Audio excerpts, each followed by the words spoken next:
आगे बढ़ते हैं और अब बात करते हैं आपके क्रेडिट स्कोर की। जी हाँ, नहीं समझे?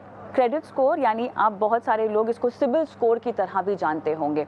अच्छा, आरबीआई ने क्या किया है, 4 क्रेडिट ब्यूरोज जो हैं, जो ये क्रेडिट रेटिंग्स को जारी करती हैं, उनके ऊपर जुर्माना लगाया है। अब जुर्माना क्यों लगाया है और इस जुर्माने का मतलब क्या है? इससे आपके क्रेडिट स्कोर पर, आपकी क्रेडिट रेटिंग पर किस तरह का असर पड़ेगा, इस पूरे मामले को समझते हैं। और हमारे साथ खास मेहमान जुड़ गए हैं, रितेश श्रीवास्तव, सीईओ फ्रीट, Abhinav Kaul, vice president strategic partnership, bankbazaar.com। Ritesh, Abhinav, स्वागत है आप दोनों का हमारी इस बेहद खास पेशकश में।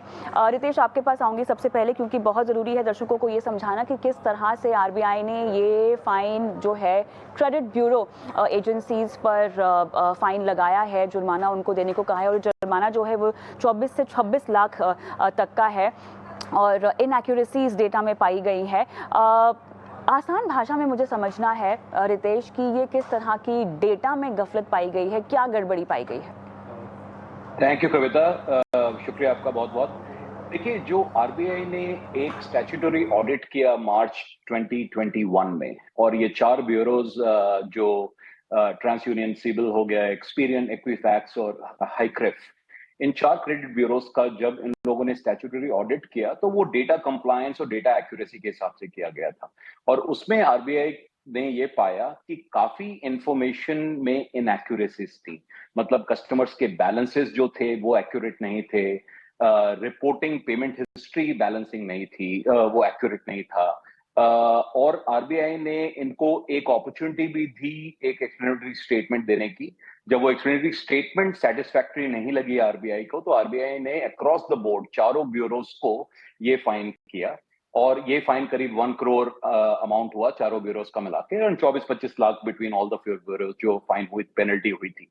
और ये पेनल्टी इसलिए भी हुई है क्योंकि कविता, ये क्रेडिट ब्यूरोज आज की डेट में कस्टमर का फाइनेंशियल हॉरोस्कोप लेके बैठते हैं। पूरी फाइनेंशियल लेखा जोखा जो आपका है, जो आपकी क्रेडिट वर्दीनेस की, कि आप वर्दी हैं कि नहीं क्रेडिट के, वो डिटरमिन करते हैं। बिकॉज लेंडर्स इनके रिपोर्ट पे डिपेंड करते हैं for their lending decision, whether आप लोन के केपेबल हैं कि नहीं। और उसमें अगर इनएक्यूरेसीज पाई जाती हैं तो ये काफी कंसर्निंग है, जो आरबीआई को लगा। और जब इन्होंने देखा कि डेटा मैच नहीं हो रहा है, और कई कस्टमर्स जिन्होंने अपने केसेस को डिस्प्यूट भी किया था, जब उन्होंने पाया कि गलत इंफॉर्मेशन रिपोर्ट हो रही है ब्यूरो में, और जब उन लोगों ने डिस्प्यूट किया, तब भी उनको सेटिस्फैक्टरी टाइम पीरियड में रिस्पॉन्स नहीं मिला, जिसकी वजह से आरबीआई ने एक्सट्रीम एक्शन लिया। This is more to do with slap on the wrist, कि आप आगे से थोड़े एक्यूरेट हो जाएं, और कस्टमर्स की लाइवलीहुड और कस्टमर्स का आगे का फ्यूचर, फाइनेंशियल फ्यूचर डिपेंड करता है आपके इस इंफॉर्मेशन मेंटेन करने पर। तो आप उसको जरा विद डिलिजेंस और आप उसको सही रिपोर्ट करें। तो ये एक्शन लिया आरबीआई ने, जो मार्च 21 का स्टैट्यूटरी ऑडिट जो आरबीआई ने किया चारों ब्यूरोज के ऊपर। बिल्कुल, ये समझना बहुत ज़रूरी है कि सबसे पहले तो आपकी जो क्रेडिट रेटिंग है, जिसको आप सभी सिबिल स्कोर की तरह भी जानते हैं, ये ख़राब कैसे होती है। अच्छा, अगर ख़राब हो जाए तो इसके बाद इसको ठीक होने में कितना समय लगता है, और अगर समय लगता है तो क्यों इन क्रेडिट ब्यूरोज़ ने उस तय समय में आपकी रेटिंग को ठीक नहीं किया। ये कुछ बुनियादी सवाल है अभिनव जो खड़े होते हैं, और यही सवाल आरबीआई ने भी पूछे हैं इन ब्यूरो को, और इन्हें कहा है कि बिल्कुल सुनिश्चित करें कि अब आगे चलकर इस तरह की कोई गड़बड़ी ना हो। लेकिन थोड़ा सा दर्शकों को हम बारीकी में ले जाते हैं, और जो सवाल मैंने अभी खड़े किए हैं वो उनका आप जवाब दें कि पहले तो आपकी रेटिंग खराब कैसे होती है, और खराब रेटिंग को ठीक होने में कितना समय लगता है। जी कविता, देखिए, आपकी रेटिंग बेसिकली खराब होती है यदि आप अपने पेमेंट्स जो हैं उसको टाइम पे नहीं करते हैं। आपकी जब भी कोई फाइनेंशियल इंस्टीट्यूशन या बैंक आपको कोई भी लोन देता है, उस लोन के बेसिस पे आपकी ईएमआईज बांधी जाती हैं कि आपको सेट डेट्स पे for a period of time 2 साल, 3 साल, 4 साल के लिए, या अगर होम लोन है तो 20-25 साल तक का भी लोन चलता है, आपको वो अपनी ईएमआईज टाइम पे करनी है। या आपने कोई क्रेडिट कार्ड यूज कर रहे हैं तो उसकी जब भी ड्यू डेट्स हैं, आपको ड्यू डेट से पहले या उस डेट पे उस पेमेंट को करना है। यदि आप उस अपनी पेमेंट को मिस करते हैं तो वो report through the bank credit bureau के पास जाती है। तो ये हो गया कि आपने अपनी ईएमआई या अपनी ड्यू डेट पे अपनी पेमेंट को मिस किया, जो कि रिपोर्ट हुई बैंक के थ्रू ब्यूरो के पास, एंड वो कंसोलिडेटेड डेटा क्रिएट करके आपकी एक ब्यूरो की रिपोर्ट बनाई जाती है। ये केस है जबकि आपने एक्चुअल में अपना ईएमआई मिस किया है। बट जैसा कि पहले वाले सेक्शन में हमने अभी रितेश ने भी बोला, कुछ ऐसे केसेस थे जहां पे कि कंज्यूमर्स को डिस्प्यूट था कि वो कह रहे हैं कि हमारी ईएमआई नहीं मिस हुई या हमारा ईएमआई टाइम पे गया, फिर भी हमारी इसके ऊपर जो है एक ड्यू दिखा रहा है हमारी रिपोर्ट में, जिससे कि हमारा ब्यूरो स्कोर जो है वो कम हो गया है। और ब्यूरो स्कोर जब आपका कम हो जाता है तो बहुत ऑब्वियस सी बात है कि आपको कोई भी बैंक या तो महंगा लोन देगा, आपका जो रेट ऑफ इंटरेस्ट है वो हाई हो जाएगा क्योंकि आप रिस्की कैटेगरी में आ जाएंगे, और अगर आपका मान लीजिए 700 से कम चला जाता है स्कोर, तब तो आपको लोन लेना भी मुश्किल हो जाएगा। तो जब ऐसे कस्टमर्स ने जाकर के अप्रोच किया एक ब्यूरो को और उनको बोला कि ये मेरी ईएमआई टाइम पे गई थी, यहाँ पे मुझे डिस्प्यूट है, चाहे अपनी कॉन्टैक्ट इंफॉर्मेशन में या पर्सनल इंफॉर्मेशन में या मेरे अकाउंट इंफॉर्मेशन में, तो आरबीआई ने एक प्रोसेस सेट करा था इनके साथ, ब्यूरोस के साथ, कि आपको एक सेट टाइम लिमिट के अंदर इसको करेक्ट करके कस्टमर को आपको रिस्पांस देना है, जो कि 30 दिन का एक बेसिक टाइम फ्रेम है कि आप अपना डिस्प्यूट रेज करते हैं, ब्यूरो वापस बैंक के पास जाता है, उस इंफॉर्मेशन को करेक्ट करवाता है और वापस आकर के आपकी रिपोर्ट जो है, करेक्टेड रिपोर्ट आपके पास भेजता है। तो ये टोटल टाइम लिमिट जो है ये 30 दिन की है। अगर इसके अंदर आपको कोई सेटिस्फैक्टरी रिस्पांस नहीं मिलता तो फिर आप इसको एस्केलेट कर सकते हैं, आप बैंकिंग ओम्बड्समैन में भी जा सकते हैं। तो इन चीजों को जब कि ये ना हो, क्योंकि बहुत सारे केसेस ऐसे आए थे जहां पे कस्टमर्स को सेटिस्फैक्टरी रिस्पांस नहीं मिल रहा था, तो जो आरबीआई है उसने reserve bank integrated ombudsman scheme के तहत अभी इसको कंसोलिडेट कर दिया है ताकि सारी रिपोर्टिंग टाइम पर हो, और इसीलिए ये फाइन भी लगाया गया है।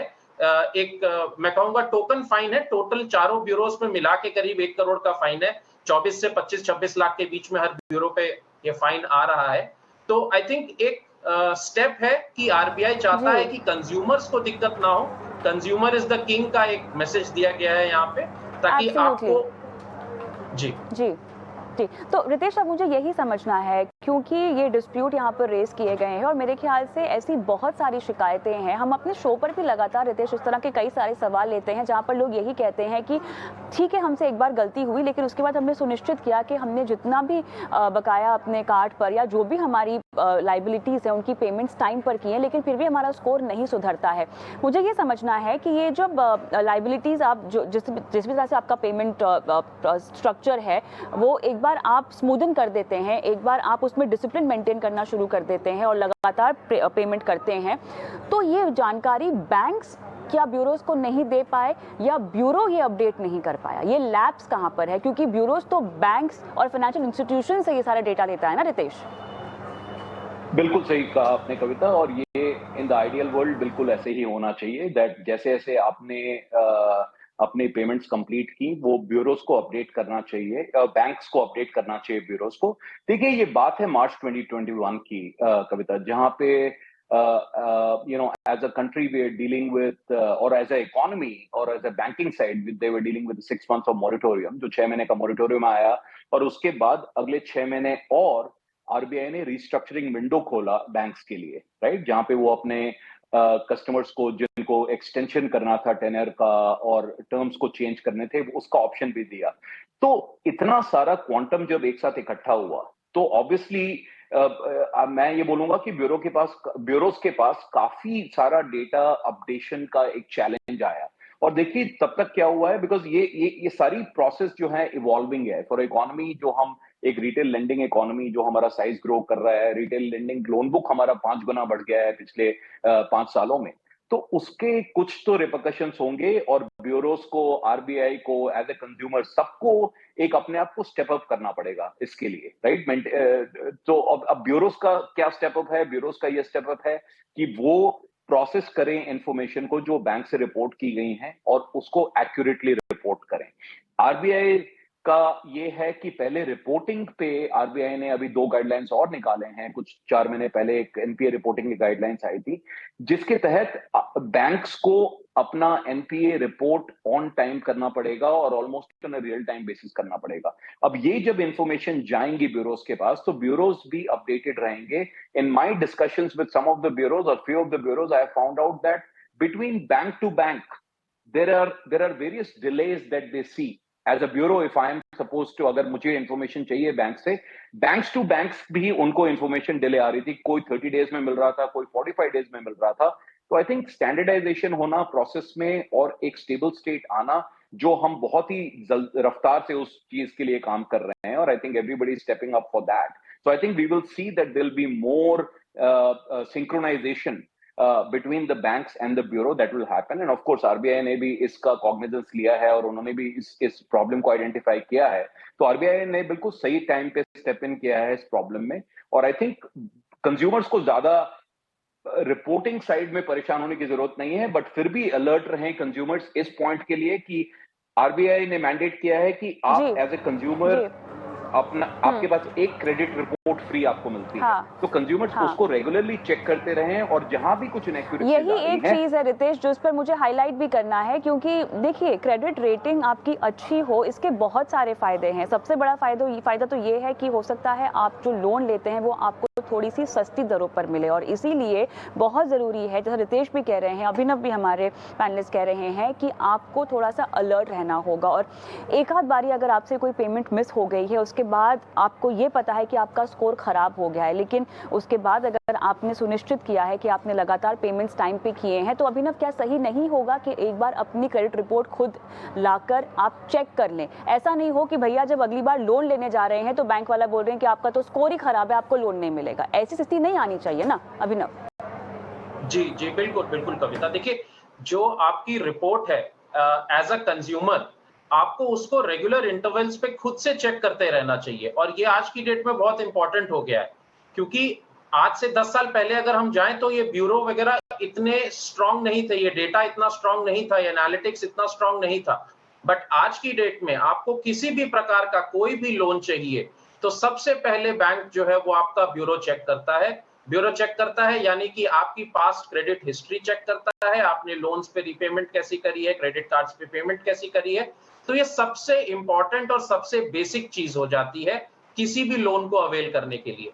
एज अ कंज्यूमर आप जाकर के अपनी क्रेडिट रिपोर्ट इसको मंथली या क्वार्टरली फ्रीक्वेंसी पे चेक कर सकते हैं। इससे आपकी इंक्वायरीज पे कोई फर्क नहीं पड़ता है, क्योंकि दो तरह की इंक्वायरी होती है, एक होती है हार्ड इंक्वायरी, एक है सॉफ्ट।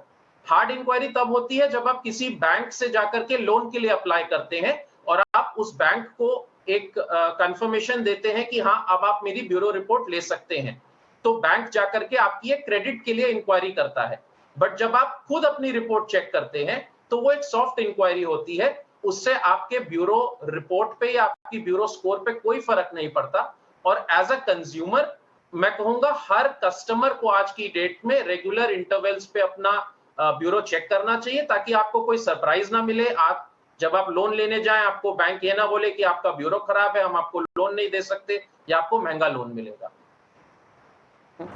बिल्कुल, तो बहुत ज़रूरी है कि आप अपने क्रेडिट स्कोर को लगातार चेक करते रहें, और जिस तरह से आरबीआई ने यहाँ पर क्रेडिट ब्यूरोज पर डंडा मारा है, अगर आप भी आपको भी लगता है कि अगर कोई डिस्प्यूट रेज करना है तो वो तुरंत प्रभाव से आपको कर देना चाहिए। बहुत बहुत धन्यवाद रितेश आपका, अभिनव आपका, समय निकाला और इस पूरे मामले को समझाया दर्शकों को। हम रुकेंगे एक ब्रेक के लिए, लेकिन